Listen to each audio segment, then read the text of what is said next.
Europe 1 Soir.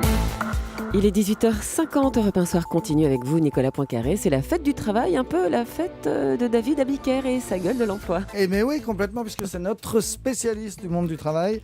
David, aujourd'hui, vous êtes parti à la recherche justement du vrai travail. Où est-il passé le vrai travail? Qu'est-il devenu? Souvenez-vous, l'an dernier, quelques jours avant le 1er mai, en pleine campagne présidentielle, entre les deux tours, Nicolas Sarkozy jouait le tout pour le tout et il inventait une fête du travail à sa façon. Écoutez-le. Le 1er mai, nous allons organiser la fête du travail. Mais la fête du travail, du vrai travail, de ceux qui travaillent dur. Et on défendra, nous, vraiment le travail. Pas le statut, le travail.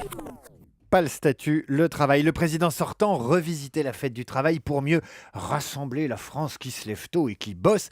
Et le candidat socialiste, lui, répondait quelques jours plus tard. À l'époque, le soleil brillait sur François Hollande. En pleine forme, on était un 1er mai. Écoutez. Et voilà que le candidat sortant découvre le 1er mai. Et voilà qu'il annonce, convoque une fête du vrai travail. Ensuite, conscient de sa bourde, une de plus. Voilà qu'il change l'ordre des mots. Il a dit, pardonnez-moi, je ne voulais pas le dire comme ça, je voulais annoncer une vraie fête du travail. Alors il y en aurait une fausse. Et il y en aurait une fausse et puis il y en aurait une vraie. À l'époque, Hollande était drôle, il faisait encore des blagues, il allait avoir un nouveau travail lui aussi. Et la dynamique était de son côté. Paradoxalement, le 1er mai de l'année dernière, il avait avec lui la météo, l'excitation de la campagne et les lendemains qui chantent, les lendemains de campagne. Un an plus tard, tout a changé. Fini le vrai travail, fini les espoirs de la gauche du travail.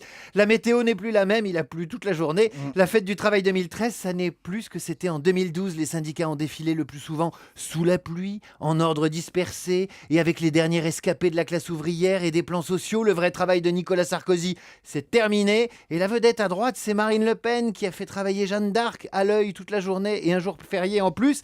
Au départ, la fête du travail, c'était fait pour défendre ceux qui travaillaient dur, conquérir de nouveaux droits, protéger les salariés des cadences infernales, montrer les muscles des syndicats. Sauf que c'est plus ça. Comment fêter le vrai travail aujourd'hui dans un pays qui compte plus de 3 200 000 chômeurs, où les pigeons et Pôle emploi ont volé la vedette aux héros de la lutte syndicale?